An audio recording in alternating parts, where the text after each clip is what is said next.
Ouça o Agro, Gestão e Mercado, com Natália Fernandes, um podcast do Sistema CNA Senar.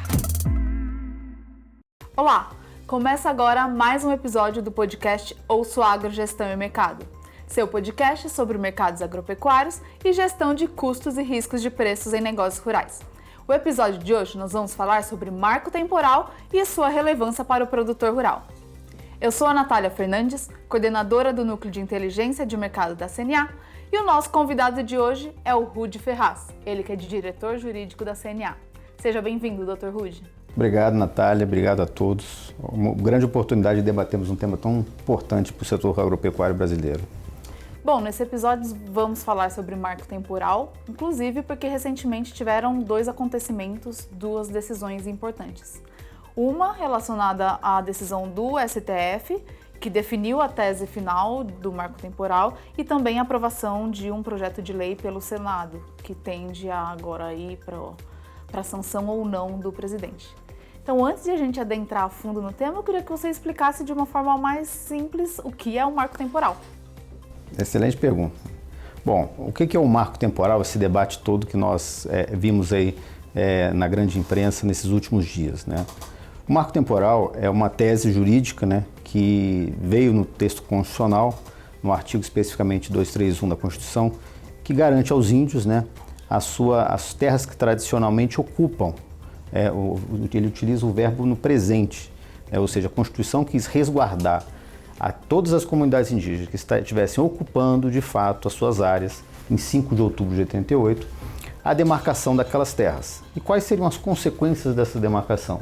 As consequências seriam o reconhecimento dessa demarcação e a nulidade de todos os títulos de propriedade e domínio que tivessem eventualmente incidindo sobre essas áreas. Ou seja, aqueles produtores rurais eventualmente que tivessem ocupando aquela área e os índios também estivessem ocupando aqueles títulos, eventualmente seriam nulos, e os produtores teriam que sair sem nenhum tipo de indenização, apenas das benfeitorias úteis e necessárias que a FUNAI considerasse de boa fé. E esse era um tema muito específico, uma interpretação jurídica que foi acabar avançando no judiciário ao longo dos anos, depois da Constituição, até que em 2009, o Supremo Tribunal Federal, analisando um caso específico de uma demarcação, que era o caso da Raposa Serra do Sol, estabeleceu, olha, será necessário nós avaliarmos de fato o que diz o artigo 231, o que diz exatamente o texto constitucional no tocante ao processo de demarcação de terras indígenas. Naquela ocasião, depois de longas sessões, o Supremo se debruçou praticamente de forma unânime e falou, olha, para uma terra indígena ser reconhecida como uma terra indígena, é necessário que os índios estejam ocupando de fato aquelas áreas em 5 de outubro de 88.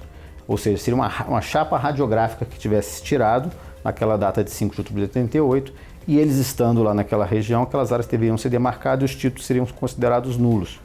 E pacificando o entendimento no âmbito do judiciário, que muitos entendiam que efetivamente os índios não precisavam estar ocupando. Se eles estivessem ocupando no passado, se eles estivessem ocupando há 100 anos atrás, seus antecedentes, eles teriam eventualmente direito. O Supremo colocou uma pá de cal nesse assunto, trazendo uma segurança jurídica para esse tema.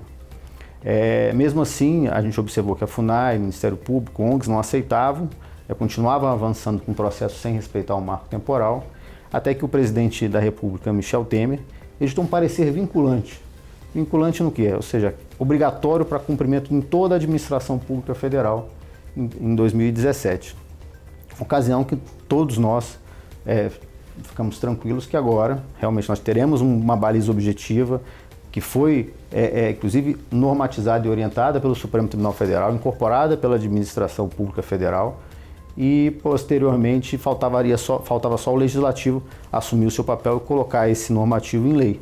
E o debate veio ocorrendo, né, dentro do legislativo desde 2007 até a presente data, justamente incorporando uma decisão do Supremo Tribunal Federal que foi incorporada pela União, pelo direito administrativo federal, e também seria legislado, ou seja, pacificando as relações jurídicas na sociedade. Só que o Supremo Tribunal Federal afetou em repercussão geral, que a gente chama justamente, falou assim, olha, eu vou julgar mais uma vez um caso para revisitar meu entendimento sobre aquela questão do marco temporal. se aplica ou não, afetando um processo especificamente de Santa Catarina, no ano de 2020, se eu não me engano, para julgamento em sede de repercussão geral. Ou seja, aquela decisão que o Supremo tomar terá efeito vinculante para todos os processos judiciais do Brasil. Nós fomos ao Supremo, a CNA atuou de forma muito incisiva no Supremo, capitaneando toda essa discussão, juntamente com o apoio das federações e sindicatos rurais no Brasil. Fizemos a sustentação oral, justamente não só defendendo o marco temporal, mas também falando, olha, isso originou no próprio Poder Judiciário, no Supremo Tribunal Federal, o Executivo assumiu o seu papel, estabilizou as relações jurídicas, e o Legislativo agora, até concordamos que um pouco atrasado, deveria ter feito isso muito antes, mas avançou no debate e está consolidando isso numa lei, trazendo, seja, segurança jurídica para toda a sociedade. Então não haveria por que o Supremo enfrentar novamente essa questão e principalmente mudando de entendimento, um entendimento já consolidado há muitos e muitos anos. O Supremo, depois de 11 sessões debatendo esse tema, derruba a tese do marco temporal de demarcações. Ou seja, não basta, tirando um requisito praticamente objetivo do processo de demarcação. E isso traz uma insegurança jurídica enorme para toda a sociedade. Porque basta o índio, eventualmente, autodeclarar índios, autoindicar sua terra, um laudo antropológico atestar isso, que aquela área efetivamente será demarcada e aqueles afetados, dos produtores afetados, terão expulsos das áreas, sem nenhum tipo de indenização, apenas das benfeitoras que a FUNAI considera de boa-fé. Ou seja, quem está lá mais de 100 anos, comprou a área dos estados, recebeu a área dos estados, vai ser expulso sem nenhum tipo de indenização.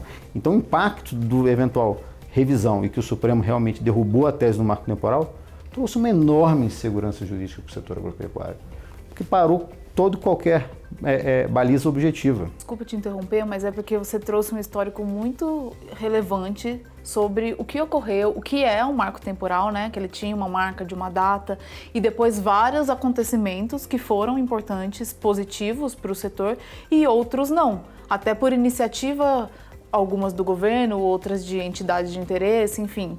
Então deu pra gente ver que tiveram, assim, nunca o assunto ficou estagnado, sempre tiveram debates, iniciativas, defesa de interesse, para que realmente fosse garantido, tivesse uma segurança maior para o produtor rural, que pelo que eu entendi é importante que tenha um marco temporal, né? Para o produtor que tenha um marco temporal.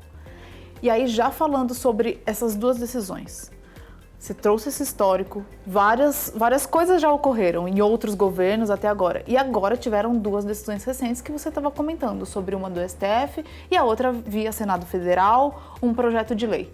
Essas realmente são decisões significativas e que já trazem algum resultado no sentido de solução?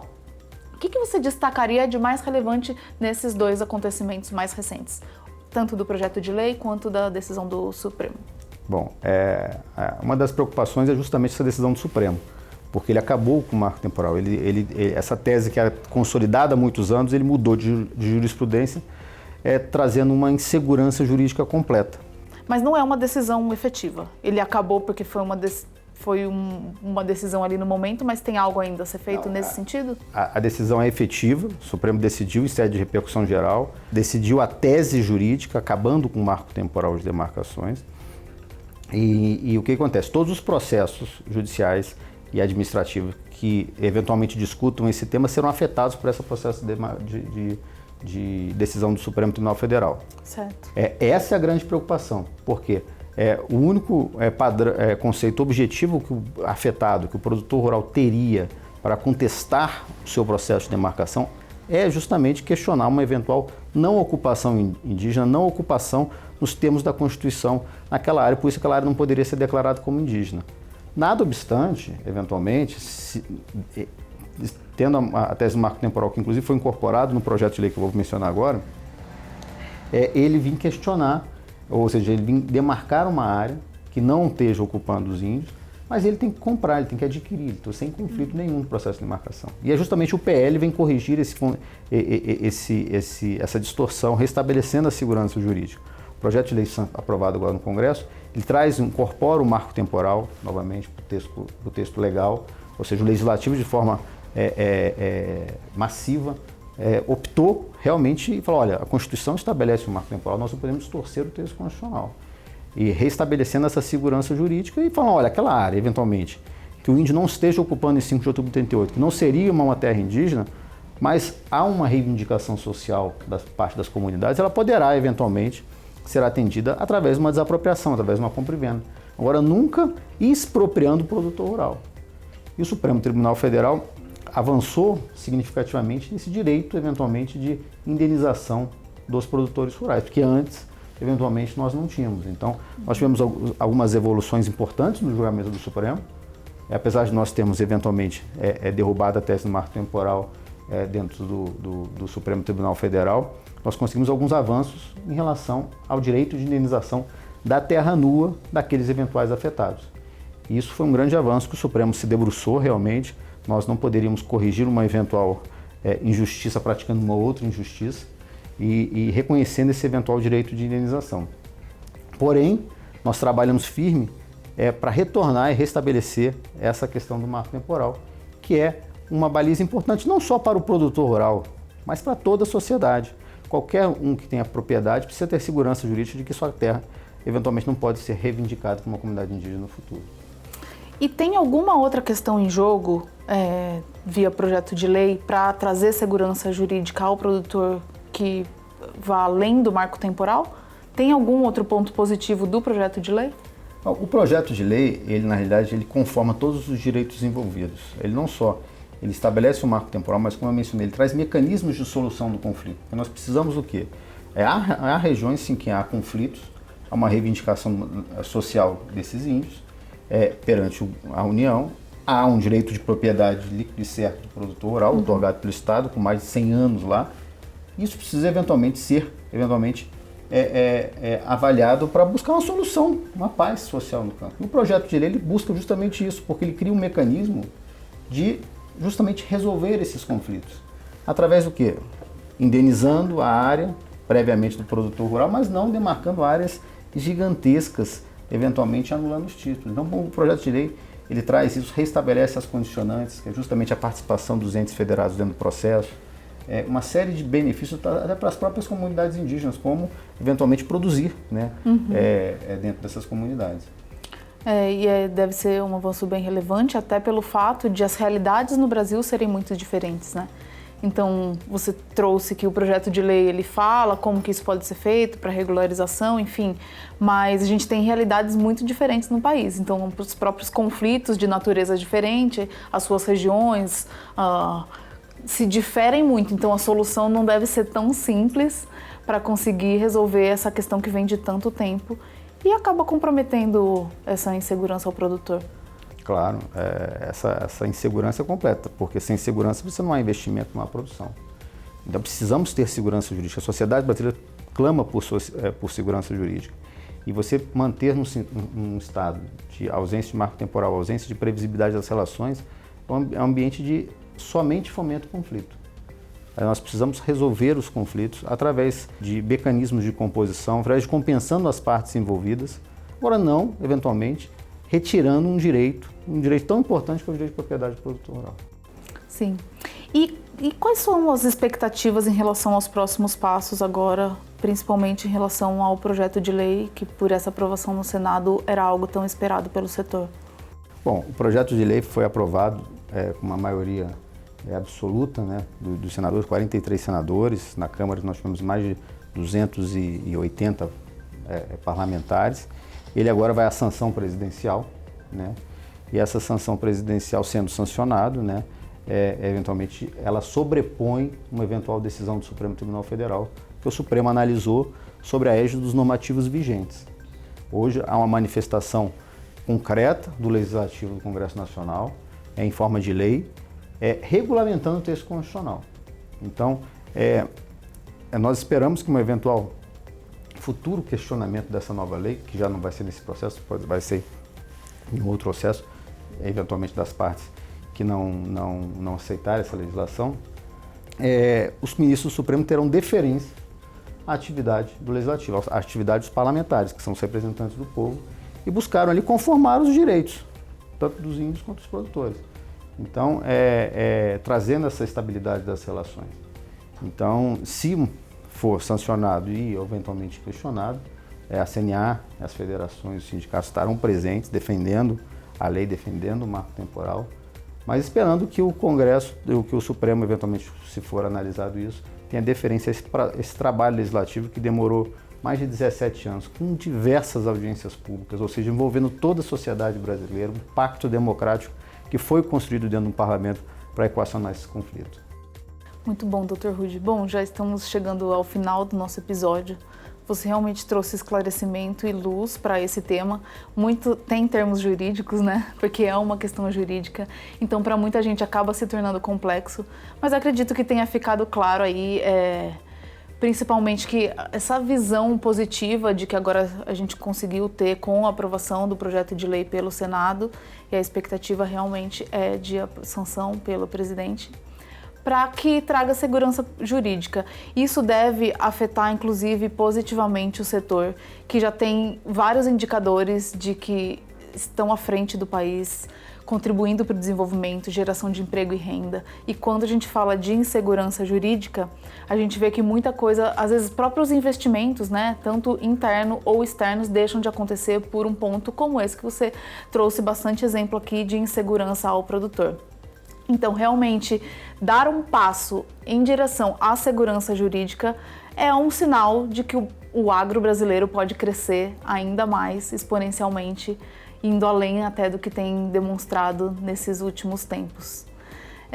A gente vê, inclusive, regiões, né, que você citou também, às vezes os próprios índios querendo produzir, não conseguindo. Então, a gente vê que realmente a atividade agrícola e pecuária precisa desse respaldo todo para que todos que queiram produzir, possam produzir, gerar emprego, renda ali para a região e também alimento e contribuir para a segurança alimentar. Então, eu te agradeço mais uma vez pela sua participação, por todo esse esclarecimento. Parabenizo também pelo trabalho que tem sido feito pela área jurídica da CNA, por essa vitória recente. Continuaremos torcendo aí para em breve tê-lo novamente no podcast para trazer as boas notícias em relação ao avanço desse assunto. Muito obrigada. Eu que agradeço a oportunidade de fazer esse esclarecimento desse tema, e a diretoria jurídica da CNA estará à disposição de todo o sistema CNA-Senar. Obrigada, e aos que nos ouvem, muito obrigada pela audiência. Esse foi mais um episódio do podcast Ouça o Agro, Gestão e Mercado. Até o próximo episódio. Tchau, tchau. Ouça o Agro, Gestão e Mercado, com Natália Fernandes, um podcast do Sistema CNA Senar.